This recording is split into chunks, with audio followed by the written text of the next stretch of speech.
Hey, it's Judah from SceneForge Studio, and in this video I'm going to go over version 0.7.11. There's a couple new features for the SceneForge Studio mode that I'm really excited about, so let's jump right in. The first thing is that now in compositing we can add a light wrap, which is really cool. And what that means is, if I were to go to configure, and we have this footage here, you'll see that if I were to set the sun low in the sky and move it so it's right behind our subject, in the real world, some of that light from the back of our subject would kind of wrap around the edges of what we see with our eyes. That's just a natural way that light bounces around the world, especially over here where we have a reflective tuning heads on this instrument and some parts of the microphone. I'm not going to go overboard right now with dialing in this key, but you'll see it works the same way. Now we can use this light wrap distance slider to adjust a light wrap around the edges of our subject. So if you want to use this very sparingly, you can use it to just kind of blur out the edges. If you have something sharp or jagged, you can use this to clean that up a little bit. Or if you wanted to increase it, you'll see what it does is it essentially takes the background, blurs it, and wraps it around the edges of our content. So you can see now, around the tuning head specifically, we get a really nice wrap of the light behind our subject. That all gets taken in real time, whatever is behind it, which is really cool. You can go overboard if you want something a little more blown out, but the goal is to just increase the realism of the composite of your footage and your CGI in the background. I'll swap out the footage for something else just to show this off. You can see now we have this footage of this guy here. Now, different footage has different edge tolerances. That's why this goes all the way up to 1. So you can see a value of 1 that may work for the other footage, won't work for this one. So I'm going to turn this down over here. And you'll see now we get a much more realistic wrap of light around his head. That's something that would happen if you took a picture of someone standing in front of a sunset. And that works really well. And you'll see that this is happening in real time based on the actual geometry of your scene, the actual skybox and ground and everything like that. This is all being sampled in real time, and that's why it's not available for the server mode just yet, because in the server mode there isn't a 3D scene to pull from, or at least one that's not customizable. So in the future it's going to be available, hopefully in the next release, and it's going to take the content from the layer underneath your source layer. So if you do want to bring in a camera from Unity, Unreal, or even just a video feed, it'll do exactly the same process, just with that texture underneath it. But that's coming soon. So this is in this release. I'm very happy with it. It'll really further the abilities of the compositing system. Next, let's talk about something also quite fun. This is still constantly being improved upon. It is a little glitchy, as you may see, but it is totally functional, and you can totally use it in your scenes, and that is that characters now have timeline animations. So you'll see that if I were to, this is the video playback layer for my footage here. I'm going to delete this just so it's out of the way. If I were to select another object, such as the camera here, and add a timeline animation, you'll see this adds a main transform track, so I can keyframe the actual position, rotation, and scale of the object, like so. And underneath, in this expandable menu, we have our focal length, aperture, and focus distance. These are other properties available to animate. So lights also have those for the intensity and things like that. Now characters have this for the actual animation clip that's playing. So if I add a timeline animation clip for my stand-in character, you'll see that by default we don't have a transform track. We have a clip track. And in order to access the actual transform animation, you open this up, and here you have the keyframes. So what I can do is right-click somewhere on my timeline track for my stand-in and click Add Animation. And what this will do is it'll add a new clip to the track that you can move around, resize, and click and drag as you see fit.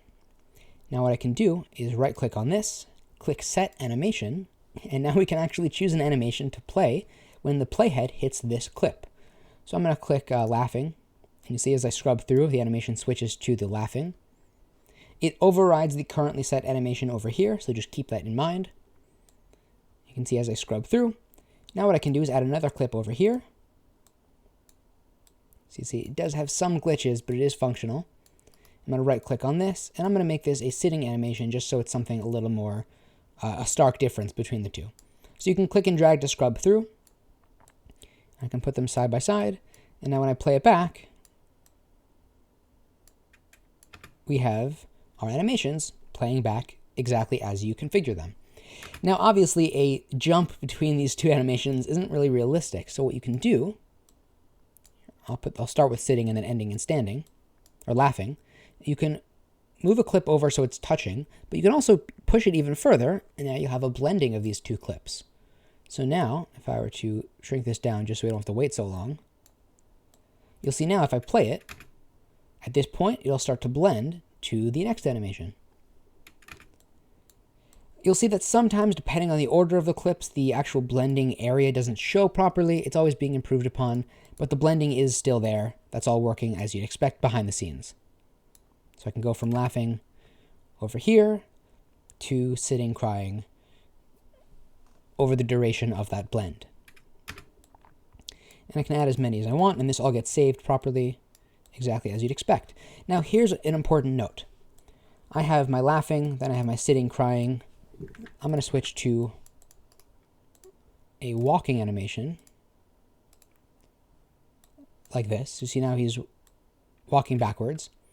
And by default, root motion is set to off, meaning this animation is just going to play on a loop. But you'll see that if I enable root motion, the character will actually move based on the animation, which sometimes can be good if you're kind of walking around in a circle. But if you're actually moving like this, you may not want that. So just keep that in mind. So for example, if I have walk backwards, and then I'll go over here, I'll set this to turn left, like that. We can blend these together.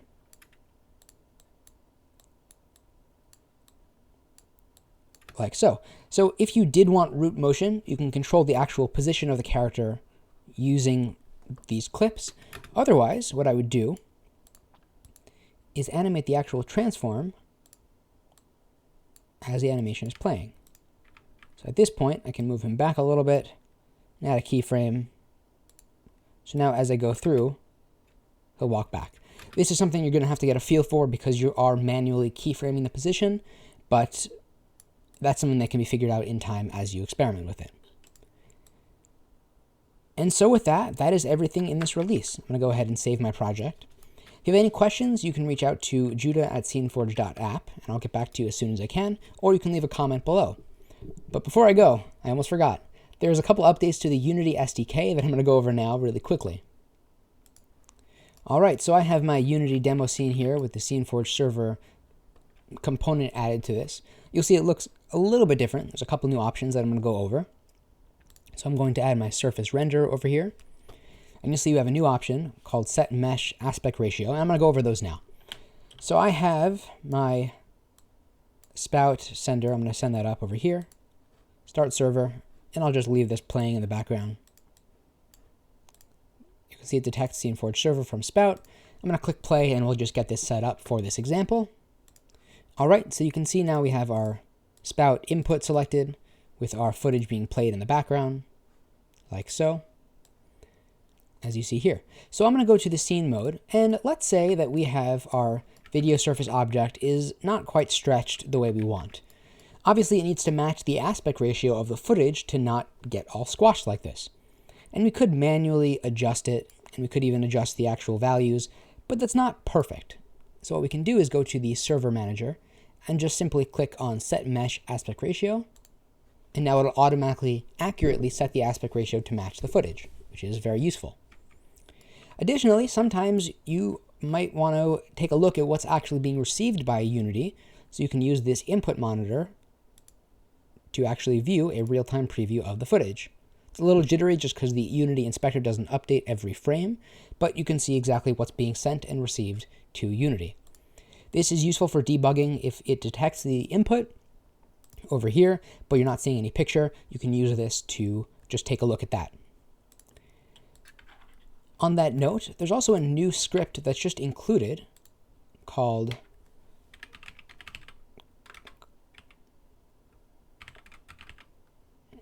server receiver test. That can be added to the object here. Make sure to set the SceneForge server manager. And now what this will do is it'll automatically display the texture being received by SceneForge server in this variable here. So you can just double click and open it up as a separate texture. It's simply using the API that's included. You can experiment with the way that works. It's really just for debug purposes in the event that your inspector is not working properly or you want to just take a look at what's happening behind the scenes. Additionally, you'll see there's a new button called Check for Updates. This is really handy. Every time you recompile your scene with SceneForge server in it, it will automatically check for updates from the server, specifically for the SDK package, because GitHub doesn't have a good way of checking for updates. It's not like SceneForge's application itself. So now it'll check the backend, or you can manually check for updates by clicking here. It says you're all up to date. If you're not, it'll just give you a link and it'll open up the web page for the latest version. Just makes your life a little bit easier when working with this system. You'll see I do have an error in the console. That is just because I forgot to set the server over here. So make sure to do that before playing, just so you don't get these errors. And so with that, thank you so much for watching. This has been version 0.7.11. I will see you in the next video.